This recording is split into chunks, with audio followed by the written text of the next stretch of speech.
7 दिन तक भगवान शुकदेव जी के द्वारा गाई हुई भगवत चर्चा श्रवण की और बीच में प्रार्थना की थी कि भगवान आप चिंता मत कीजिए, ये भूख और प्यास मुझे अब परास्त नहीं कर सकती। जिस प्यास से पीड़ित होकर के हमने गले में सर्प डाला था, आज उसी प्यास को मैं पराजित कर रहा हूं आपके श्रीमुख से सुने हुए भगवत वचन।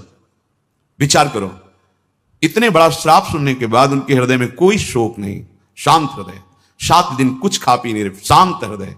भक्त का हृदय शांत होता है। उनके गले में सर्प डाला हुआ शांत नहीं हुए, कोई बात नहीं। अगर हम भगवत दर्शन करना चाहते हैं, महासुख में निमग्न होना चाहते हैं, दुख मिटाना चाहते हैं, तो शांत होना स्वभाव में लाएं। अशांत स्वभाव नहीं। अशांत से कुतः सुखम। अशांति अगर हृदय में होगी तो बहुत पाप बन जाएंगे, कड़वा बोलोगे, गंदे आचरण बन जाएंगे, हिंसा आदि दोष भी उत्पन्न हो सकते हैं। इसलिए पहला अंतर्दृष्टि खोलने के लिए शांत, हमारा भाव भी पहला शांत भाव। ये मार्ग का पथिक भी शांत मार्ग का पथिक है। शांत शब्द को पकड़ो, अशांति अंदर से है, दबा लो। नाम जब कर रहे हो, ये सब मिट जाएगी। बाहर से तुम्हें पहले शांति लानी, बाहर की क्रियाओं में किसी भी तरह से किसी द्वंद्व में तुम्हें अशांत नहीं होना है।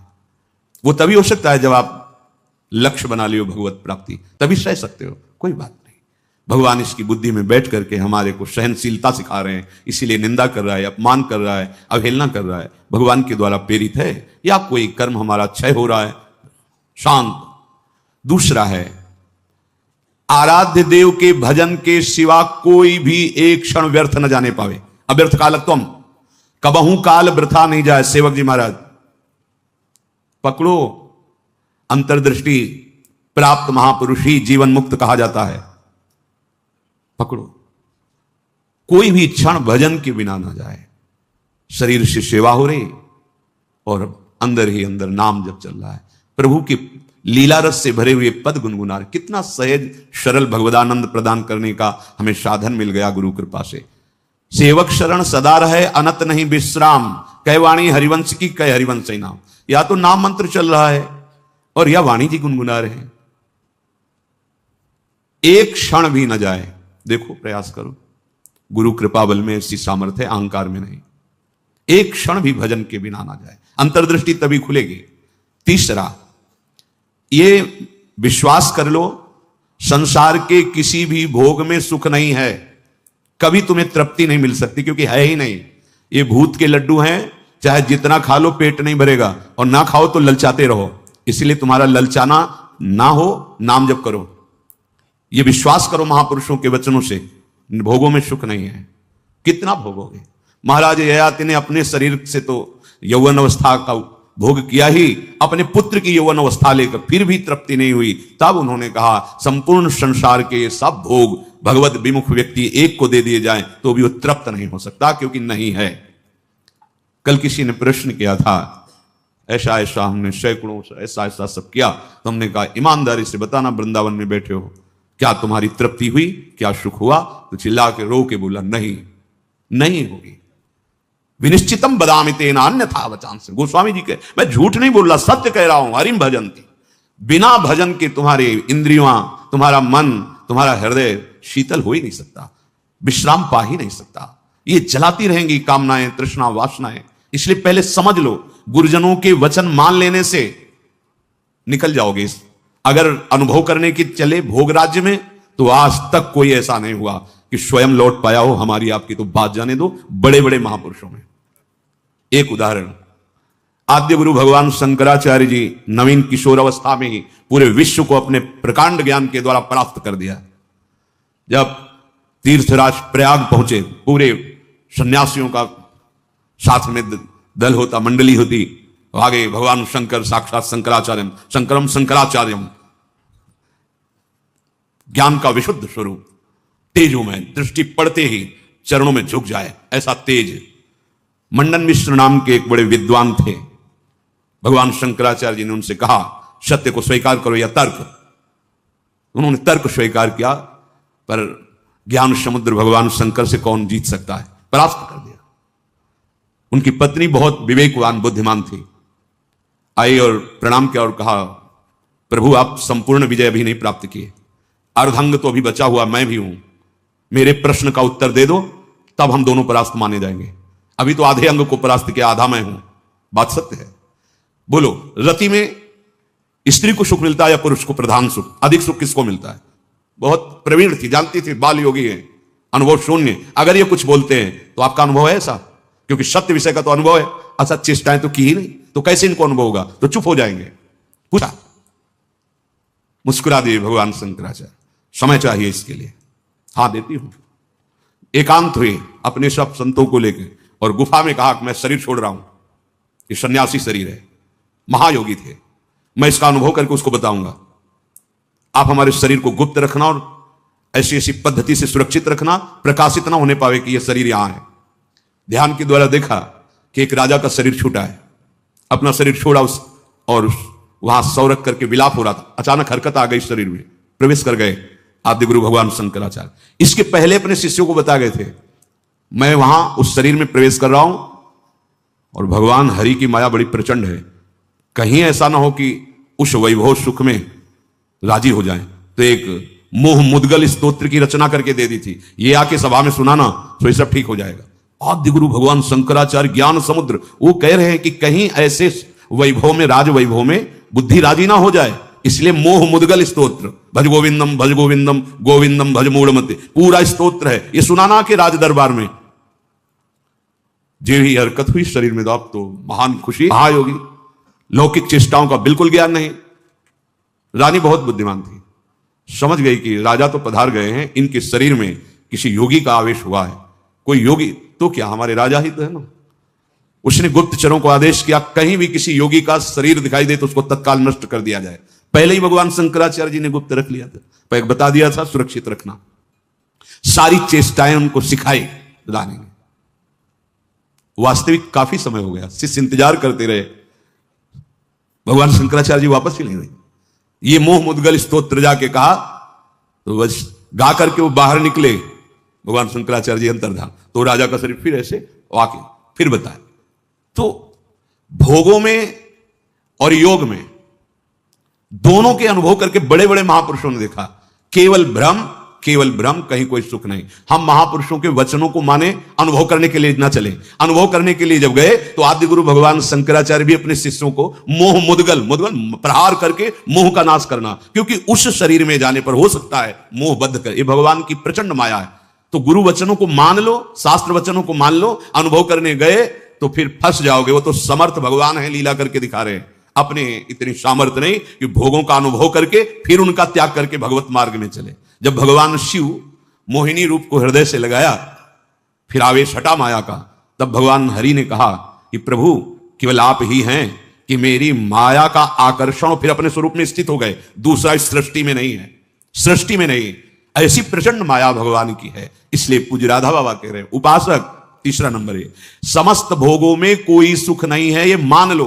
केवल शरीर यात्रा के लिए या अपनी धर्म पूर्ति के लिए, आप गृहस्थ में हैं तो धर्म पूर्ति के लिए, संतानोत्पत्ति के लिए वो आज्ञा शास्त्र की है, वो निष्पाप क्रिया है, वो आपको आगे बढ़ाएगी। भगवत मार्ग के पथिक को जितने से काम चल जाए कम से कम, उतना शास्त्र सम्मत भोगों को स्वीकार करके आराधना में बढ़ना है। शास्त्र सम्मत, तस्मा शास्त्रम प्रमाणम ते। पहली बात तो भोगों में सुख है ही नहीं, ये बैठा लो। जितने से प्राण पोषण उतना अन्न डाल लिया, जितने से शरीर ढक जाए उतना वस्त्र धारण कर लिया। निरंतर शांत और निरंतर, एक क्षण का अंतर न पड़े ऐसा भजन, और भोगों में सुख बिल्कुल नहीं है ऐसा। जैसे कोई दुर्गंध युक्त स्थान हो तो हम नाक बंद करके चलेंगे क्योंकि बड़ी दुर्गंध है। कोई मल बमन आदि पड़ा हो तो उस दृष्टि नहीं डालेंगे। ऐसे भगवत मार्ग में चलने वाली पथिक की दृष्टि बड़े से बड़े आकर्षणकारी भोगों के प्रति होती है, ध्यान रखना। रमा विलास राम अनुरागी तजत बमन जिम जन बड़भाग, वो देखेगा भी नहीं। ऐसे अगर आप किसी भी दृश्य को प्रियता से देखते हैं मोबाइल में, या ऐसे छुप के देख रहे हैं, भाई सामने तो देख नहीं सकते तो किसी ऐसी जगह खड़े जहां से शरीरों का आकर्षण देख रहे हैं, अपने आप का नाश कर रहे हैं, वो संस्कार बन रहे हैं, तुम्हें गिराएंगे, यहां नहीं तो कहीं गिरा देंगे, आज नहीं तो कल गिरा देंगे। बहुत सावधान। ये तीसरा है, किसी भी भोगाकर्षण से हम प्रभावित ना हो। जब दूसरा चलेगा तो तीसरा ही आ जाएगा। निरंतर भजन और ये सावधानी, निश्चित हमें अच्छा लगा जब उससे पूछा, वो खुद वर्णन कर रहा था, ऐसा ऐसा ऐसा। हम कहा क्यों गंदी बातें सुने, पर इसलिए कि इससे लाखों लोगों का भाव शुद्ध हो सकता है। उससे पूछा तुम्हें क्या मिला, सुख मिला? तो उसने कहा नहीं, और रो पड़ा चिल्ला के। बस मान लो ये बात, इन गंदे चेष्टाओं में कभी सुख नहीं, कहीं सुख नहीं, केवल तुम मृत्यु का वर्ण कर रहे हो, अपने जीवन को नष्ट कर रहे हो। शास्त्र सम्मत भोग वैराग्य प्रदान करके मोक्ष प्रदान करते हैं, धर्म अर्थ काम मोक्ष। अगर आप मनमानी आचरण करेंगे, मनोरंजन करेंगे, तो आप कोई भी हो, कहीं भी हो, नष्ट हो जाएंगे।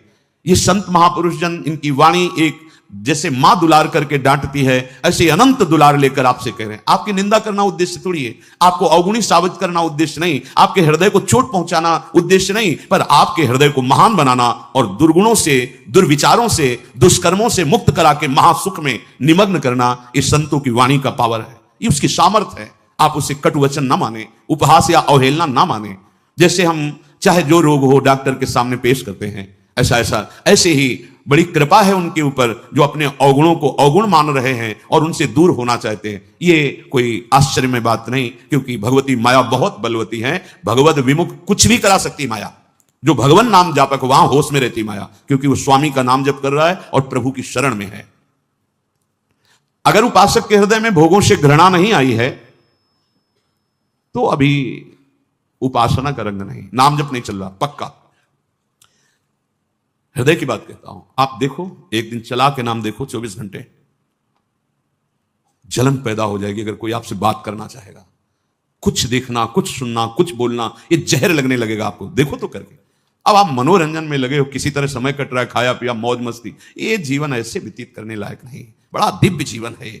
मानव देह पशुवत थोड़ी आचरण करना है। दिव्य दैवी सद्गुणों से युक्त होकर आप चाहो नारायण बन सकते हो, आप साकेतपुर जा सकते हो, आप शिव स्वरूप कैलाश में जा सकते हो, आप जो भाव चाहें दिव्य भाव में। ये जन्म मरण का दुख भोगते भोगते तुम्हें ऊबना नहीं आया। एक संकट कोई निवृत्त करने के लिए मारा घूमता है, यहां चले जाएं, वहां चले जाएं, और नाम गरज रहा है हर दुखों को मिटाने के लिए। कहीं जाने की जरूरत नहीं। राम कृष्ण हरि जो नाम प्रिय, राधा राधा राधा, सर्व मंगल होता चला जाएगा। बार बार इसीलिए कह रहे हैं, नाम जपत मंगल दिशि दसहु, कहीं भी जाओगे तुम्हारा मंगल ही होगा। नाम चल रहा है नहीं, ये भोगा शक्ति बहुत ही प्रबल है, विचार करने का अवसर नहीं देती, भ्रष्ट कर देती है। नाम चल रहा है, इसकी ताकत नहीं कि गिरा सके। चौथी बात, मन में अपने अंदर मान का बिल्कुल भी प्रभाव ना रह जाए। अंतर्दृष्टि खुलने के लिए पहला शांत, दूसरा निरंतर भजन, तीसरा भोगों में सुख नहीं है, दृढ़ बुद्धि, भोगों से घृणा। चौथी बात, अपने अंदर मान न रह जाए।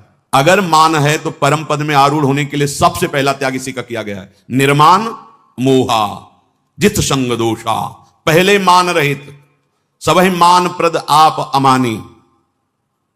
मान अगर है तो फिर परमार्थ मार्ग का पथिक, और संसार में मान के लिए ही सब कुछ किया जाता है, और परमार्थ मार्ग इससे उल्टा है, मान की धज्जियां उड़ा दी जाती है। सम्मानम कलयाति घोर गरलम, ये घोर हलाहल विष है। अगर अध्यात्म की ऊंचाई पर चढ़ना है तो सम्मान की धज्जियां उड़ा दे, अंदर से कभी स्वीकार न करे, सबके चरणों में नमन करे। वो साष्टांग कर रहा है, पंचांग कर रहा है, बलिहारी उसकी श्रद्धा है, वो सबके हृदय में विराजमान भगवान को प्रणाम कर रहा है, गुरु प्रदत्त वेश को प्रणाम कर रहा है। हम तो दास हैं उनके चरणों में। सम्मान स्वीकार करना, ऐसा अधिकार केवल भगवान को या भगवत प्राप्त महापुरुष को यह अधिकार है। अपने जैसे दासों का बस कोई प्रणाम करे तो नम्र होके प्रणाम। अगर वो कर रहा है तो गुरु प्रदत्त वेश को, हृदय में विराजमान प्रभु को कर रहा है, अपने को नहीं। अगर अपने उस मान के भोक्ता बने तो परमार्थ चल ही नहीं पाओगे, नहीं चल पाओगे, नहीं चल पाओगे। ये मान बहुत घातक जहर है। अगर सत्संग नहीं मिला, गुरु कृपा नहीं हुई, तो इसी का पोषण शुरू रहता है। वैराग्यवान होकर के भी इसी मान का पोषण होता रहता है। और परम पद में आरूढ़ होने के लिए सबसे पहला त्याग इसी का है। निर्मान अमोहाजित संग दोषा, मान रहित। ये हृदय में बैठा लिए, बहुत सूक्ष्म बंधन है ये। कभी कभी बड़े बड़े मान का त्याग मान के लिए हो जाता है। सम्मान पत्रों का, आसनों का त्याग मान के लिए। बड़े सुंदर, कितने दयनीय। ये सुनने की इच्छा मान की इच्छा है। अगर स्वाभाविक हमारी स्थिति मान रहित हो रही तो ये केवल गुरु कृपा से, ये पक्का। ठाकुर जी भी हृदय में बैठे हैं, कभी डांट नहीं लगाई। हृदय में ही तो है। लेकिन जब ठाकुर जी गुरु रूप से आए तो एक एक चोरों को पकड़ करके पीट पीट के बाहर कर दिया। अहंकार, मान, मद, काम, क्रोध, लोभ, मोह। माता सीता की खोज। राम जी से मिलने के पहले सुग्रीव दिन रात बाली के डर से बेचैन रहते थे। उनके शरीर में बहुत से घाव गए थे। चिंता के मारे उनकी छाती जलती रहती थी। परंतु अब राम जी की कृपा से वे किसी भी राजा हो या सुग्रीव को इस सुखद स्थिति को देखकर शंकर जी ने पार्वती जी से कहा, पार्वती, हमारे राम जी कितने दयालु हैं। इस संसार में माता पिता, भाई, गुरु और मालिक कोई भी श्री राम की तरह किसी की हितैषी नहीं हो सकता। परंतु वही सुग्रीव राजपद पाकर राम जी का काम करना भूल गए। सीता जी को खोज कराया उन्हें याद नहीं रहा। वर्ष ऋतु बीत चुकी थी, परंतु अभी तक राम जी की सीता जी की कोई खबर नहीं मिली थी। उन्हें सुग्रीव पर क्रोध आ रहा था। उन्होंने छोटे भाई लक्ष्मण से कहा, लगता है सुग्रीव भी बहुत भूल गए हैं। लक्ष्मण जाकर उनसे याद दिलाओ, मैंने जिस बाण से बाली को मारा था वह बाण अभी भी मेरे पास है। उन्हें आगे कहाँ मैंने उसे मित्र बनाया है, इसलिए उसका अनिष्ट नहीं कर सकता हूँ। उसे भय दिखाकर मेरे पास ले आओ। इधर हनुमान जी को भी यह बात ध्यान में आई कि सुग्रीव को राम जी का काम याद नहीं है। उन्होंने सुग्रीव के पास जाकर प्रमाण किया, फिर उन्हें चारों प्रकार की नीतियां के द्वारा समझाया। हनुमान जी ने सुग्रीव से कहा, स्वामी, राम जी आपके मित्र हैं। आपने उन्हें सीता जी की खोज कराने का वचन दिया था। दूसरे बात, आप उस पर उपकार है, बल्कि मारकर आपको संपत्ति, राज्य और पत्नी वापस दिलाई। इसीलिए बदले में आपको उनका काम करना ही चाहिए। तीसरी बात, जो बाली को मार सकते हैं वे आपको भी मार सकते हैं। चौथी बात, राम जी ने आपको राजा तो बनाया है, लेकिन बाली के पुत्र अंगद को युवराज बनाया है। अंगद के मन में पिता के वध का दुख अवश्य होगा। राम जी चाहे तो वह आपको हटाकर राजा बन सकता है। इस प्रकार से हनुमान जी ने साम, दाम, दंड और भेद, इन चारों नीतियों के द्वारा सुग्रीव को समझाया। हनुमान जी की बात सुनकर सुग्रीव घबरा गए। उन्होंने तुरंत अपने दूतों को बुलाया। उनके द्वारा सभी वानर समूहों की सीता जी की खोज करने का आदेश भिजवाया। उनकी समय लक्ष्मणी वहां पहुंचे।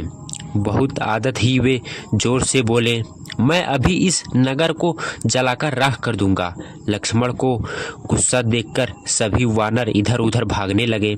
कुछ वानरों ने जाकर सुग्रीव को खबर दी। तुरंत ही सुग्रीव ने अपनी पत्नी तारा के साथ हनुमान जी को वहां भेजा। वे लोग लक्ष्मण जी को बुलाकर महल में ले आए। सुग्रीव ने उनकी चरण वंदना की, फिर अपनी मूल के लिए क्षमा मांगी। हनुमान जी ने उन्हें वानर दूतों को भेजने की बात बताई। फिर वे राम जी से आए। आते ही सुग्रीव ने राम जी के चरणों में सिर झुकाकर कृपया श्री राम ने उन्हें क्षमा कर दीजिए। सुग्रीव की ही वहां वानर सेना जमा होने लगी। चारों दिशाओं में दूर दूर तक केवल बंदर भालू दिखाई दे रहे थे, परंतु उस विशाल सेना में एक भी बंदर भालू ऐसा नहीं था जिसका राम जी ने हाल चाल ना पूछा हो। या किसी मनुष्य के वश में बात नहीं है, केवल भगवान ही ऐसा कर सकते हैं। सुग्रीव ने वानर भालुओं के अनेक दल बनाए। एक महीने में सीता जी की खोज करने